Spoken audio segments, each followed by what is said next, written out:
ইসলামের একটা খুব সুন্দর অভ্যাস যেটা আমাকে শারীরিকভাবে অনেক বেশি ফিট অ্যান্ড ভালো রাখতে পারে ইনশাআল্লাহ। সেটা হচ্ছে এই হাদিসটা বোধহয় আমরা অনেকে শুনেছি যে রাসূলুল্লাহ সাল্লাল্লাহু আলাইহি ওয়াসাল্লাম আমাদের যে পেট আছে বা আমাদের যে খাবারের জায়গাটা আছে ওখানে একটা জায়গায় রাসূল সাল্লাল্লাহু আলাইহি ওয়াসাল্লাম খাবার রাখতে বলেছেন বা ফুড রাখতে বলেছেন। আরেকটা জায়গায় রাসূল সাল্লাল্লাহু আলাইহি ওয়াসাল্লাম লিকুইড বা পানি রাখতে বলছেন। আরেকটা জায়গায় কিন্তু তিনি খালি রাখতে বলছেন। দ্যাট মিনস আপনি পৃথিবীর সমস্ত ডাক্তার কিন্তু আপনাকে এটাই বলবে যে ভাই ভরপেট খাবেন না, ডায়েট করবেন, ঠিকমতো পানি খাবেন, স্লিম হইতে হবে, ফিট হইতে হবে। এই কথা কিন্তু নবীজি বলে গেছেন। সো আপনি যদি এই সুন্নাহটা জাস্ট মানেন যে আমি পেট ভরে খাবো না, এইভাবে ৩টা মানে হচ্ছে সেকশন বা ডিপার্টমেন্ট আমার পেটের মধ্যে আমি রাখবো, ওখানে ওখানে আমি এটা রাখবো।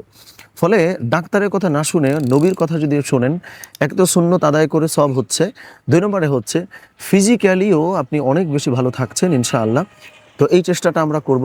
আল্লাহ সুবহানাহু ওয়া তাআলা আমাদের সকলকেই তৌফিক দান করেন। আমিন। আসসালামু আলাইকুম ওয়া রাহমাতুল্লাহ।